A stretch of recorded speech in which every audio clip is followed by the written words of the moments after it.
പഹൽഗാമിലെ ഭീകരാക്രമണത്തിന്റെ മുഖ്യ ആസൂത്രകർ ആരൊക്കെയാണ്?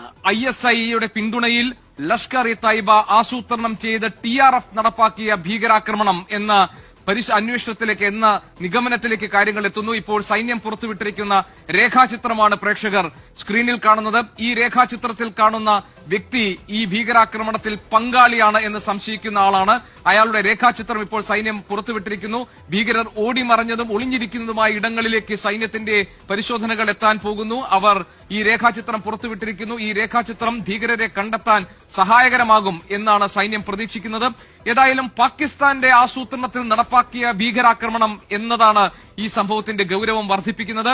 ഇതിന് പൂർണ്ണമായും ISIയുടെ പിന്തുണയുണ്ടായിരുന്നു എന്ന് വേണം മനസ്സിലാക്കാൻ. കാരണം ഇതിലെ മുഖ്യ ആസൂത്രകൻ എന്ന് നമ്മൾ സംശയിക്കുന്ന സൂത്രധാരൻ എന്ന് നമ്മൾ കണ്ടെത്തുന്ന ലഷ്കറിന്റെ ഡെപ്യൂട്ടി കമാൻഡറായ കസൂരി എന്നറിയപ്പെടുന്ന സെയ്ഫുള്ള ഖാലിദ് പാകിസ്ഥാൻ സൈന്യത്തിന്റെ അടുപ്പക്കാരനാണ്. പാക് സൈന്യത്തിന്റെ പ്രിയപ്പെട്ട സ്വത്ത് എന്നാണ് കസൂരിയെ വിശേഷിപ്പിക്കാറുള്ളത്. പാക് സൈന്യത്തിന് പരിശീലനം നൽകുകയും അവർക്ക് വേണ്ട അവരുടെ മുന്നിൽ പ്രഭാഷണം നടത്തുകയും ഒക്കെ ചെയ്തിട്ടുള്ളയാളാണ് കസൂരി എന്നറിയപ്പെടുന്ന സെയ്ഫുള്ള ഖാലിദ്. സെയ്ഫുള്ള ഖാലിദിന്റെ പ്രധാനപ്പെട്ട ലക്ഷ്യം തന്നെ യുവാക്കളെ ഭീകരാക്രമണത്തിലേക്ക് ആകർഷിക്കുക എന്നതാണ്. പ്രകോപനപരമായ പ്രസംഗങ്ങൾ നടത്തി കുപ്രസിദ്ധി ആർജിച്ചിട്ടുള്ളയാളാണ് കസൂരി എന്നറിയപ്പെടുന്ന സെയ്ഫുള്ള ഖാലിദ്.